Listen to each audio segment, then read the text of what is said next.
நம்முடைய பாரத தேசத்துல பல வள்ளல் பெருமக்கள் தோன்றி இருந்தா கூட கர்ணனுக்கு ஈடானவர்கள் வேறு எவரும் இல்லை அப்படின்னு அடித்து சொல்ல முடியும். கௌரவர்கள்ல மூத்தவனா இருந்த துரியோதனனை தன்னுடைய தலைவனாக ஏற்ற கர்ணன் அவனாலேயே அங்க தேசத்துக்கு மன்னனாக முடிசூட்டப்பட்டான். அதே நேரத்துல பாத்தீங்கன்னா கர்ணன் மீது ஒரு அவச்சொல்லும் இருந்துச்சுங்க. அது என்னன்னா, துரியோதனனது பொருளை எடுத்து வாரி வழங்கிய கர்ணன் தனது சொத்தாக இருந்திருந்தால் இது மாதிரி செஞ்சிருப்பானா, கொடுத்திருப்பானா அப்படிங்கறதுதான். இந்த நிலையில கர்ணன் ஒப்பற்ற தர்மவான் அப்படிங்கறத இந்த உலகத்துக்கு எடுத்து காட்டுறதுக்கு இந்திரன் விரும்பியிருக்காரு. இந்திரன் யாரு? வேறு யாரும் இல்ல, கர்ணனுடைய பரம எதிரியான அர்ஜுனனோட தந்தை. இருந்தாலும் தர்மம் இருக்கும் இடத்துல பகை உணர்வு தோன்றாது. இந்திரனும் அப்படிப்பட்டவர் தான். அதனால என்ன நினைக்கிறாருன்னா, யாரும் கர்ணனை இழிவுபடுத்த கூடாது அப்படின்னு நினைக்கிறாரு. அதுக்கான சரியான தருணத்தை எதிர்பார்த்துட்டே இருக்காரு. அவருடைய எதிர்பார்ப்பு வீண் போகலைங்க. கர்ணனுடைய பெருமை உலகுக்கு பறைசாற்ற நல்ல ஒரு வாய்ப்பு அவருக்கு கிடைச்சது. அதாவது அர்ஜுனனுடைய உயிரை காப்பாத்துறதுக்கு கர்ணன் கிட்ட போய் தானம் பெற வேண்டிய சூழல் ஏற்பட்டுச்சு இந்திரனுக்கு. கர்ணனுடைய உடலோடு ஒட்டி இருக்கக்கூடிய கவச குண்டலங்களை அகற்றினால் அர்ஜுனன் காப்பாற்றப்படுவான் அப்படிங்கிறது இந்திரனுக்கு தெரிஞ்ச விஷயம். அதனால கவச குண்டலங்களை கர்ணன் கிட்ட யாசிச்சு பெறது மூலமா கர்ணனுடைய பெருமையும் உயரும், தன்னுடைய மைந்தனா இருக்கக்கூடிய அர்ஜுனனும் காப்பாற்றப்படுவான் அப்படின்னு திட்டம் போட்டிருக்காரு இந்திரன். அதன்படி பாத்தீங்கன்னா ஒரு அந்தனராக மாறி கர்ணனுடைய அரண்மனையை அடைஞ்சிருந்திருக்காரு இந்திரன். அவர்கிட்ட தானம் பெறதுக்காக இந்திரன் வரிசையில நின்னு இருக்காரு.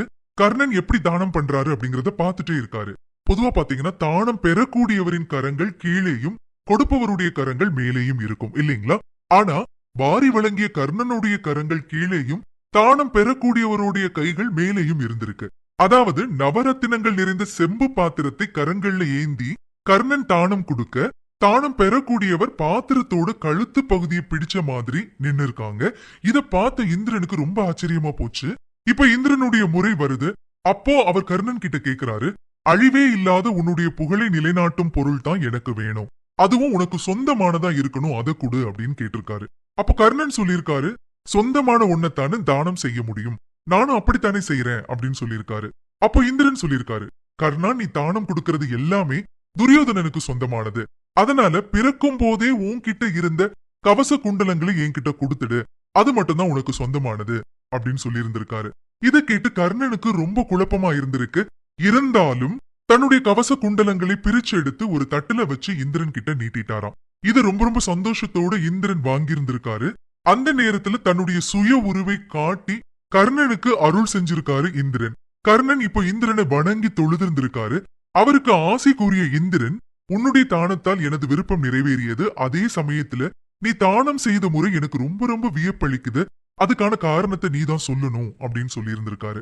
உடனே கர்ணன் சொல்லியிருக்காரு, உலக மரபுகளை மீறணும் அப்படின்னோ, யாரும் செய்யாததை நான் செஞ்சு புகழ் பெறணும் அப்படின்னோ இதை செய்யல.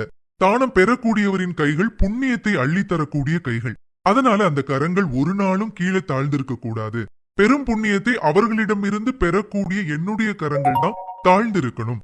அதனாலதான் தானம் தரும்போது என்னுடைய கைகளை நான் தாழ்த்திக்கிறேன். எனக்கு புண்ணிய பிச்சை இடுபவர்கள், அதாவது தானம் பெறுபவர்கள் என்னுடைய கரங்களிலிருந்து தானத்தை பெற்று புண்ணியத்தை அள்ளி எனக்கு தருகிறார்கள் அப்படின்னு சொன்னாராம் கர்ணன்.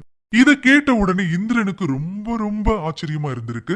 எப்படிப்பட்ட வள்ளல் இந்த கர்ணன் அப்படின்னு சொல்லி மனசுல நினைச்சிட்டு அவருக்கு ஆசைகளை வழங்கி இருந்திருக்காரு இந்திரன். ஆக இப்போ உங்க எல்லாருக்குமே புரிஞ்சிருக்கும், பாரத தேசத்துல எத்தனையோ வள்ளல் பெருமக்கள் தோன்றி இருந்தாலும் கர்ணனுக்கு ஈடானவங்க கிடையவே கிடையாது. மீண்டும் மற்றும் ஒரு மகாபாரத கதை மூலம் உங்களை சந்திக்கலாம்.